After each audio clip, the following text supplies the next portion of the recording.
Senator John Marty, Senate District 66, is kind enough to join us today as Democrat of the Day. I specifically wanted to get the senator on with us today because his district does include the state fairgrounds. And over the weekend, if you were like myself, more than one time I went, but it's for the best that we've had to postpone it for this year. Senator, thank you very much. I appreciate the time. My pleasure being with you. Talk a little. Well, go ahead. I was going to say state fair. Yeah, it's a shame because the year when we most need the fair, it had to be canceled like everything else. But I guess it'll make us yearn for it more in future years. Yeah, that's for sure. It definitely is a good reminder how nice it is. Unfortunately, to have to learn the lesson this way. I wanted to talk as well with you. Let's start with the idea of the economic impact to your district. Because I don't know how the finances work there, but I got to believe this was just financially, and the mental psyche of Minnesotans aside, but financially, this was probably a pretty big hit for your district, correct? Right. Well, I don't know for the district itself, but for the State Fair Society, which has not received any government funding, it's been self-supporting for the last 50 or 60, 70 years. And so they really need the loss of all the revenue. You figure out all the ticket prices, everything else, just to maintain the property is so expensive. But they're trying to manage, as every business, every nonprofit, every family is trying to do in the COVID crisis. And they actually have the one thing they're going with this year is the 3 different weekends they're having a food parade where you can buy tickets and drive your car in a parade. The tickets all sold out right away, but could try and buy all kinds of fair goodies along the way. So, which is great. You love fair food. Everybody eats more of it than they should probably each year. But yeah, that's part of it, and probably gets you thinking about what you're missing. But I think so much what the fair is, people they're going to have to live without, because a lot of it's being around all the other people and people watching and seeing them interact with the animals and the talent shows and arts and crafts and the rides and everything else. And so, they're trying to do a few little things like that to help raise money to make up for it. But it's not just the individual vendors and local businesses. It certainly does have an impact. Well, and I should mention as well, not only did they do the food weekend, but the Fine Arts Building is actually open up for most of the fairground days. You have to have a ticket, you have to make a reservation, and it does cost, I think it's $10 per ticket, but they have the full Fine Arts exhibit available for people there, and I'm presuming good parking available as well for that. So there are some little things going in there, but you're exactly right. It's the feeling of going up to Machinery Hill, going by the grandstand, out on the Midway. I mean, those are the feelings. Those are iconic summer feelings, and especially the iconic end of summer feelings that so many people are missing, but for a legitimate reason. Right. Yeah. And I think that's why I guess everybody is sacrificing because of COVID. Some sacrificing much, much more than others. And in many ways, the fair is typical of it. We really hate to see it hurt, but there's so many other more awful impacts of the crisis, not only the death and health impacts, but also the families who are struggling with homelessness and the healthcare crisis, everything of which has been made worse by this horrific crisis. Talk a little bit from your perspective. I mean, you're a long-term senator, very respected. How do you feel things have gone? I mean, because on one side, you have, I think, Governor Walz has done a pretty good job of managing the situation, but at the same time, it still is a very serious disease, and as much as we can look at the one death that was reported today, there still was 600-plus new cases. You have the repercussions of what happened in Sturgis, South Dakota, what's happened in Effie with the rodeo up there. I mean, there is this impact. Overall, I think Minnesota's done well, but I'd like to get your impression of how you think things have gone so far. I think obviously they haven't gone as well as they could have, and there's some no-win situations. I mean, what we're up against now, the governor is trying to instruct school districts on how to make the best choices locally in terms of whether to open up. Remote learning is far from ideal, and in-person learning can be extremely dangerous. So these are no-win situations, and I think the governor has provided very steady, stable leadership in which the numbers some of the Republicans have been attacking him, saying some of the early numbers used were ridiculous. And well, those were the best numbers that the predictions from the scientific community, from what they knew of the disease and human behavior was at that time. And some of them haven't turned out to be nearly as bad as people thought. Some turned out to be worse. And the governor has, through it all, has tried to say, hey, we're making our best guesses based on the science. And I really appreciate that. Mm-hmm.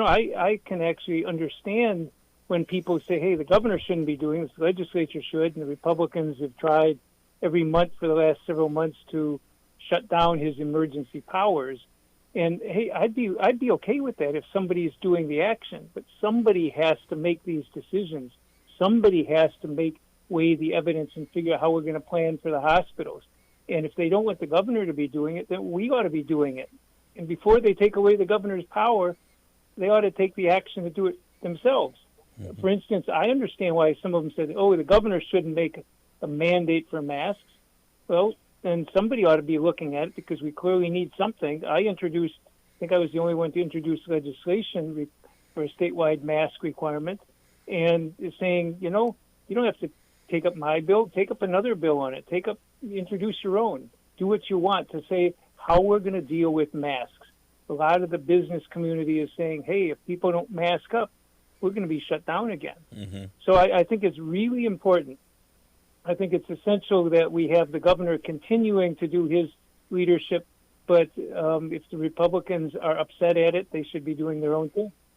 I want to bring up something that has happened with the Republicans. You've got a front row seat for this. We talked to Senator Kent about this as well. The Republicans' latest standard is to basically, I guess, sabotage the entire executive branch by throwing commissioners for individual departments out of office during a pandemic because they're trying to force his hand into relinquishing his executive power. Now, I think Governor Walz has done a good job. I do not trust Paul Gazelka. I saw what happened with the George Floyd unrest and his lack of leadership there. I don't think he has the best interest of the state of Minnesota in mind when it comes to a pandemic. So I'd rather have Governor Walz in charge.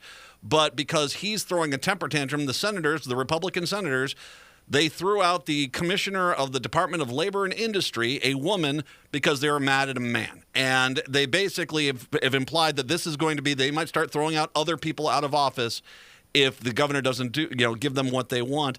Talk a little bit about the surprise in that, because it sounds like that came out of left field, as well as also the relationship in the Senate. I mean, have the Republicans completely destroyed any potential of working together at this point? They're certainly not helping the ability to work together. And Senate DFL leader Susan Kent, who I think you said you talked to her. Yes.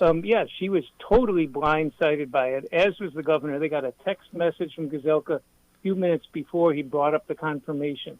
What they're basically doing is they've decided that they're going to use all of the governor's appointments, his commissioners, use them as hostages.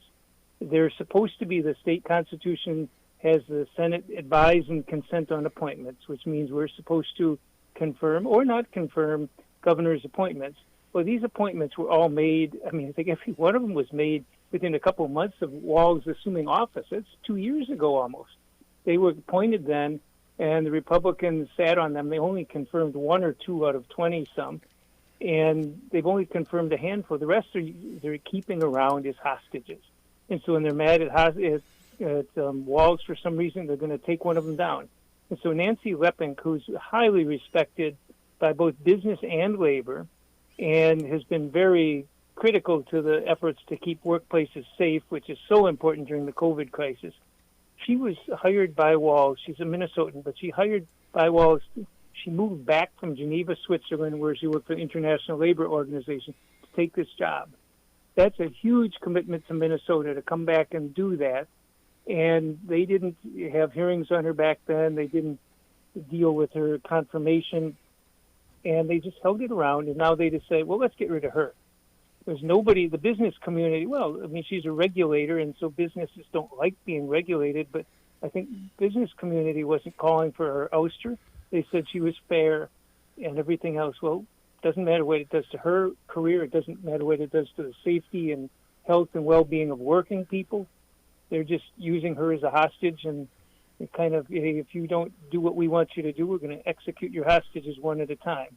And that was, and that, and by the way, I was going to mention that verbiage was used by Kurt Dowd, the House Minority Leader. He basically, this is a Republican calling this execution of hostages, not Senator Marty. I want to make sure we're clear on that. This is a Republican's own term. I can believe Kurt would say that, and it's true. I mean, that's what they're doing. They're using it just to retaliate against the governor, just to take something away from him. And if it doesn't matter what it means for the people of Minnesota, it doesn't matter what it means for the individuals involved, doesn't matter what it means for the smooth functioning of state agencies, we're going to take them out because we're unhappy with you. They've threatened to do that with Steve Kelly, highly respected by both sides as Commissioner of Commerce. They're threatening to do it with the head of the Pollution Control Agency. And they have about 20 of them they could do this with.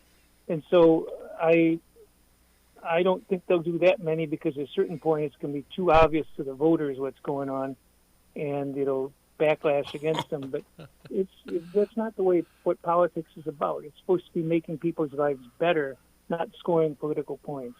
Well, and I'd make an argument. I think the public is very aware of it. And like I said, they fired a woman because they were mad at a man. And that, at the end of the day, I mean, Senator Housley's argument was, well, she wanted to enforce fire code regulations. What is your argument? Okay, that's not an argument to get rid of the Department of Labor and Industry Commissioner.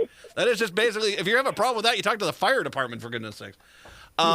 He is, I'm disappointed. It really is not good for governance. It's not good for the future of Minnesota. It's just petty politics, and there's nothing. They are in the majority right now, and I'm hoping that changes in November. But until that time, they have the power to do great damage, just like Trump right now trying to destroy the post office, which is in the U.S. Constitution. I mean, here this guy who says he cares about the Constitution and the nation's founders, he's destroying these institutions that were created and supported back then, just in order to get political points or political leverage for something. And I think that's what's really tragic about the way the Republicans have been governing in recent years. I want to drive people. Senator John Marty, Democrat of the day. Senate District 66, which does include the state fairgrounds. What is your webpage? If people want to help out, volunteer this election cycle, donate, how do they do so? It's johnmarty.org, JOHNMARTY.org. And I really encourage people to be involved, whether it's text banks or phone banks or helping people put up signs, not just for me, but for all these candidates. We have so many brilliant candidates for state Senate and state House that I'm really excited about. If we take back the Minnesota Senate, which I'm very hopeful we are going to do, there are some gems of candidates around the state. I hope you're getting some of them on the air at times. They're great people. Oh, no, we've had a few of them, and they're just fantastic. I really do have hope that we'll take back the Senate this election cycle and be able to fix a lot of the mistakes that the Republicans are making in the state. Senator John Marty, once again, it's johnmarty.org, johnmarty.org. I'll link to everything. I'll also spotlight the interview. Senator, as well, you're always welcome on my show. Thank you very much. I appreciate the time. Thank you, Matt. Thanks for all the good work you do. Take care. Thank you, sir. Senator John Marty, kind enough to join us as Democrat of the Day. Let's take our final break. Come on back. It's the Matt McNeil Show right here on AM 950.